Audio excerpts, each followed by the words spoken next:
paradis lokola mboka Congo oyo mawa mingi. Ah papa, mokonzi azalaka mokonzi ya batu. Que dit le peuple? Bienvenue à la chronique Que dit le peuple? Moi Transco itinéraire na été Sonas na mona stam ça suki na debonom.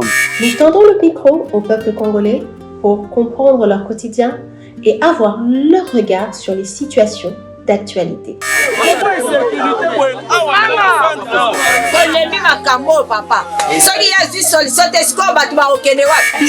Population oyo toluka ke bango bazana bisika wana.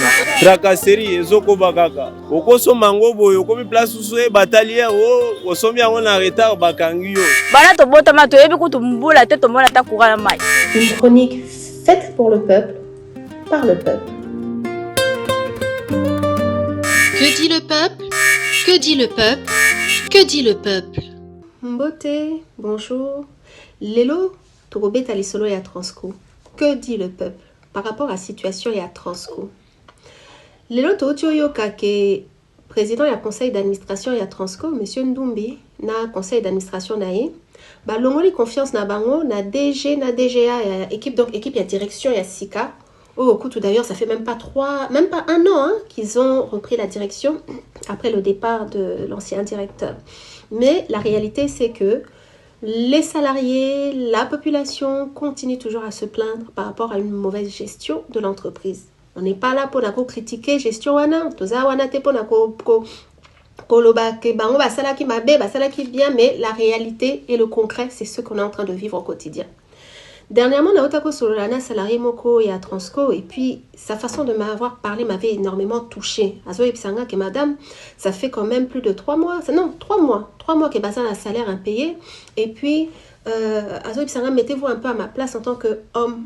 Il faut payer le salaire, il faut payer le loyer, les enfants, les charges du quotidien, qu'on y a la famille. Donc, c'est vrai que c'est pas évident pour Nabango. Et puis, c'est là où Tomoni Penza faille à Transco, Tango Mbumba a checké ordre oyo, il y a que les véhicules puissent être aux normes. Et c'est là que je pense que ce Transco aurait dû avoir un rôle important à jouer pour gérer cette transition-là. Le temps que véhicule Moussoussou Ezonga en règle, mais Transco a échoué, excusez-moi le terme, dans cette situation-là. Et on peut comprendre aussi que l'État est censé fournir à Transco suffisamment de bus pour pouvoir pallier aux besoins de la population. Mais déjà, avec le peu qu'ils avaient, on a senti vraiment un grand vide dans cette démarche-là.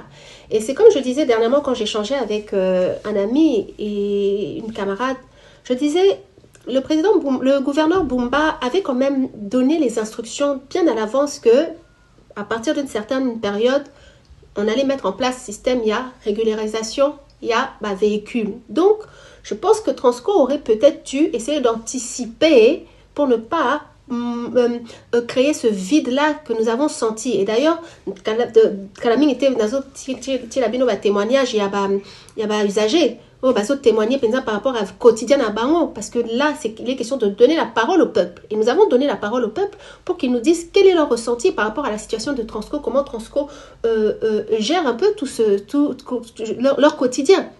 Et je peux vous garantir que ce n'est pas facile. Ce n'est pas facile. Pour la nouvelle direction qui va arriver, on demande vraiment que Bochi Labiso DG Moko Toyebike akozala efficace parce que les locaux Transco est koko faté. Toza na ba mboka mususu ba RATP, ba SNCF, ce sont des sociétés moko et ça là ba année. Donc Transco est koko faté. Je pense qu'il est juste question d'une bonne organisation, une bonne gestion et on peut encore espérer. On peut encore espérer. Mais je vous laisse d'abord écouter le témoignage. Il y a Ndekonabiso yo, bazo vivre réalité sur le terrain. Bolanda. Transco aza kotia, mais pour nangai na komona ezali insuffisant. Za komona soki ezalaki ebele tolingi tosentir mpenza poa te. Lokolo eza moke yango epo komona ke eza kokoka te. Donc balobaka soso aliaka eloko ekoki na ngongo na ye. Ngongo ya Transco ekoki na niveau wana. Akoki kosurprendre bato te akreye eloko soki ndenge mosusu. mais à mon avis na niveau pour ça la ekoki mezande muke bon soki possibilité ezali gouvernement a bakisa ba bis pour na koyeba ko équilibrer parce que biso peuple toyebi makama mbongo te bango leta nde bato bayebi makama mbongo bango nde bato bakoki kosala babakisa ba bis pour na équilibre ekota na transport pour na kosunga biso l'État a koki kotia ba bis na ye na nzela po emeke mpe koyede mpe bandeko ebele po tomona lelo ba Transco ekomosala nango ba demi terrain omona Transco atie na nini na ye itinéraire na ye atie Sonas na omona ntango mosusu soki na Debonome abaluki wana ntango mosusu omona soki na Quartier abaluki wana akomisa itinéraire na ye ntina suka te Transco na babisa l'État non esunga na population te mpona Transco ezaka ke bameke mpe kotala bajean na bango bango batinda na nzela par rapport ya baitinéraire na bango par rapport ya mosala na bango baosala eske baosala yango comme il faut ndenge batindele bango na nzela ka nde nauti oloba tout à l'heure basala na bango bademi terrain te kota babisa l'État mpena esunga nango population te wana mesure wana kutu tolongwa na biso yango po esunga nango population te po balandela yango mpe te bino botie bajean na nzela me bowana suivi na bango te tokondane kaka bango ezala DG ezala ministre tokondane kaka bango bameke mpe kosunga kaka population par rapport obimisa babisi na nzela epuis bosala mosala ndenge esengeli bokomisa babisi na bino na badestination soki otiaki Sonas komi ndeti awa na ville aremonte oyo tomona transport akoma otelema liso ezalaka te bango mosuka kaka na banzela epuis bato basinteresa lisu na mambo babisa l'État te po bamona yango esungaka nango te biso nyonso population tokoma kaka ofuti 5000 na yo bakomiso na destination zwi moto ozwa bandamu ti okoma na ndako na soki mpona oyo babisa l'État wana esungaka nango bato te boni Transco dans un premier temps tout le monde qui Transco ne banda ko sala musala nango mais ces derniers temps na mona ka sous Transco vraiment mingité mona ka Transco mingité to mona ka pe Transco wana bazo monter ba Transco awo lelo oyo nde batu basantete na mituka na bango bayike bakomisa mituka te eza problème ya premier ministre ya transport Jean-Pierre Bemba na tange kombo Jean-Pierre Bemba Gombo akoki kobimisa ba Transco lelo oyo Transco banda ko sala musala aider population pour ceux qui otali lelo Transco tozana Transco etikali boni mais Transco na ba montakango awa lelo na kati ya ville ya Kinshasa na ba direction net na ba chango wana ba IPN ba monga fula bani tout ça tout le monde ba Transco les autres la mingi te les autres senga dans chaque point ya Kinshasa bachata 100 bis okomona makambo nyonso ba mikanda boye bato bazosala fière na ba mituka na bango ekozala lisu te makambo nyonso na ekozongela ministre parce que ministre aza chef ya bato nyonso wana soki ministre azwi décision abengi PCA abengi susu nani oyo abengi DG avandisi bango asolisi bango apesi bango instruction bato wana bakotosa makambo ministre soki batosi te balongoli bango c'est tout tâche nyonso na ezozongela ministre ya transport parce que ye nde kolo nzela nga nakosenga vraiment Jean-Pierre Bemba Gombo la sazali ata la population na ye ya Kinshasa et surtout na transport nde bato bazo souffrir na transport likambo hausse de prix ata etali hôtel de ville etali ba ministre provincial et tout ça donc il faut batala nanu hausse de prix liboso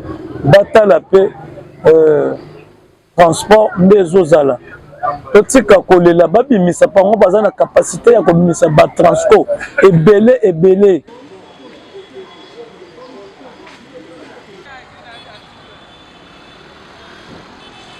zonyo kuma pena na mamotali transport na kini awa et ba parents oyo bazokene misala na bango place mususu pona ko se déplacer facilement mais na temps oyo tozana ngo ezano ya pasi biso na bango tozowela mituka tozonyo kuma pena makasi na mamotali transport bitumba kotindikana eza biloko ezali penza kitoko te yango tosengi na mokonza mboka asunga biso tosenga na bakonzi batiela biso babus de transport tolembi ko souffrir na état oyo. Imagine mpe ndenge toza ebele vraiment boye na arrêt eloko moko te ezoya ni transport moko te babus oyo balobi ke batiela biso babus ti lelo tozomona babus yango te tokobanda kovivre boye ti quand biso en tant qu'association de chauffeurs tozali kosenga na baye gouvernement na kosalaka kokreaka baentreprise ya transport ebele pamba te boyebi ye tozali na yango moko ya mibale ezali bongo kotala baye bazali baparticulier baprivé bazali kosala koyeba ndenge nini kosubventionne bango koyeba ndenge nini ya kosunga bango pour ke bakoka mpe kosala sous transport na ndenge ya malamu ya misato ezali likambo etali banzela leta mpe akoka koyebika kobongisa banzela mpe kotonga banzela mosusu pour ke mituka eza na facilité ya kotambola. Bouti Olanda, témoignage à Bande Konabiso, et c'est vrai que c'est pas évident, hein? C'est pas facile pour Nabango, mais tout ce à permettre que la situation y a Transco et bon, Bango Nyosope bas CP là, pour Tomatato Kita, c'est une entreprise publique pour la population, fait et pour la population.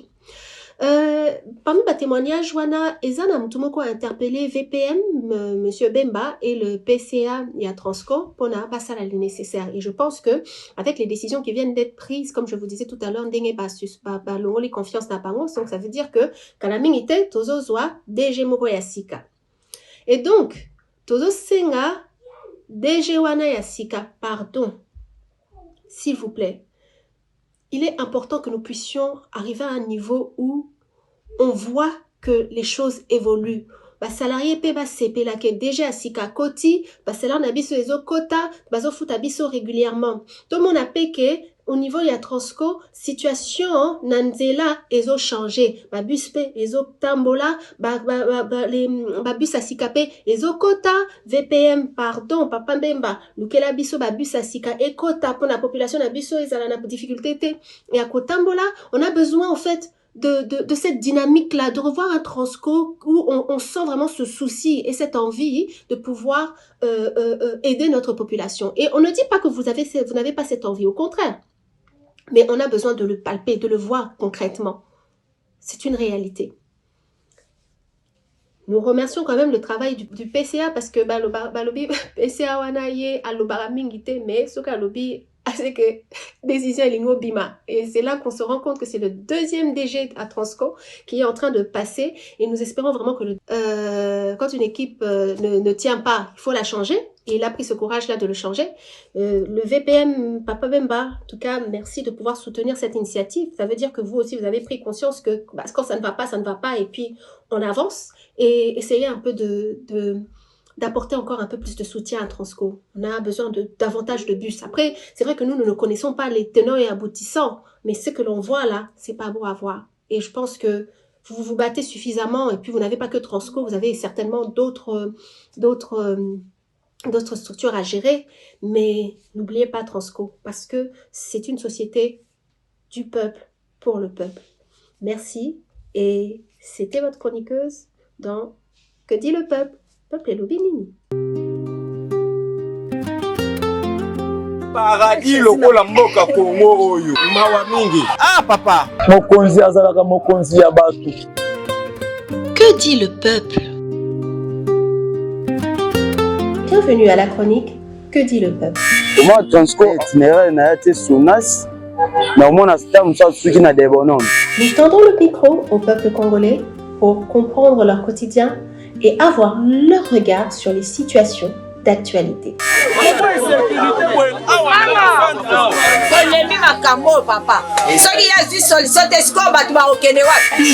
Population oyo toluka ke bango bazana bisika wana. Tracasserie ezokoba kaka. Okoso mango boyo komi place sous batalière o osomi yango na retard bakangi yo. Bana to botama to yebi kutu mbula te to mona ta courant mai. Une chronique faite pour le peuple, par le peuple. Que dit le peuple? Que dit le peuple? Que dit le peuple?